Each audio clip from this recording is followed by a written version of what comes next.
جناب سید الشہداء کے قاتل یہ کہتے ہیں کہ جب آپ پشت ذوالجناح سے زمین پہ آ گئے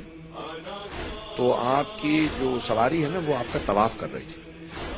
بار بار ذوالجناح طواف کرتا تھا اور آوازیں بلند کرتا تھا۔ مولا واقعاً وہ ذوالجناح کچھ امام حسین سے کہہ رہا تھا یا وہ ایک حیوان اپنی آوازیں بلند کر رہا تھا؟ امام نے کہا کہ وہ بار بار ایک جملہ دہرا رہا تھا، وہ کہتا تھا الغلیمۃ ظلم، وائے ہو اس امت پہ جنہوں نے اپنے ہی نبی کے نواسے کو مار دیا، یعنی اپنے ہی نبی کے نواسے کو انہوں نے مار دیا۔ تو کہا مولا وہ اور بھی کچھ کہہ رہا تھا، تو امام رونے لگے اور روتے روتے پھر امام نے جملہ کہا وہ بار بار امام حسین کا طواف کر کے مخاطب ہو کے ایک جملہ کہتا تھا، اے میرے آقا ایک مرتبہ ہمت کر کے میری پشت پہ واپس آ جائے، ایک مرتبہ میری پشت پہ آ جائے، میں آپ کو اتنی دور لے جاؤں گا پھر کوئی تیر آپ کو نہیں لگے گا۔ بار بار یہی بات دہراتا تھا، مولا آپ کو کوئی تیر نہیں لگے گا، اگر ایک مرتبہ میری پشت پہ آ جائے میں آپ کو بہت دور لے جاؤں گا۔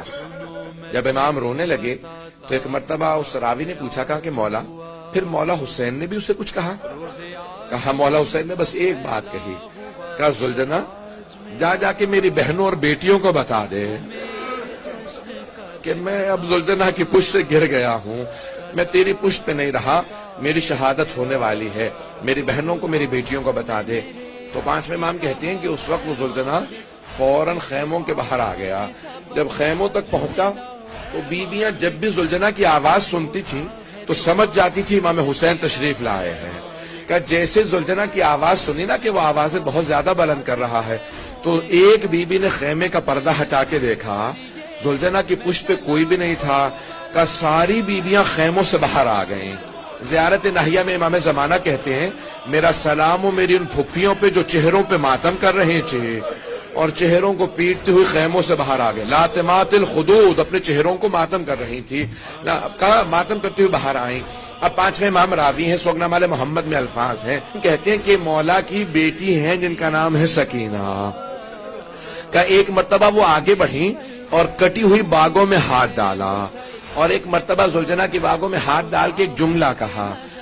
کہ یا جواد حل سقیا ابھی ام قتل عطشانا، اے ذوالجناح جب میرے بابا خیمے سے گئے تھے تو بہت پیاسے تھے، بس اتنا بتا دے میرے بابا نے پانی پی لیا تھا یا میرے بابا پیاسے ذبح ہو گئے۔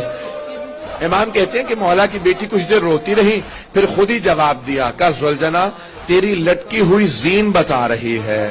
تیری کٹی ہوئی باغیں بتا رہی ہیں، میرے بابا تیری پشت سے اترے نہیں ہیں، میرے بابا گرے ہیں، کہ میرے بابا تیری پشت سے گر گئے ہیں۔ مولا فرماتے ہیں جب پوچھا نا کہ مولا پھر کیا کیا اس ذوالجناح نے، کہا اس نے اپنے آپ کو فرات میں گرا دیا، کہ سارا لشکر اسے حاصل کرنا چاہتا تھا، اس نے کہا کہ نہیں اب میں جینا نہیں چاہتا، میرا سوار نہیں رہا۔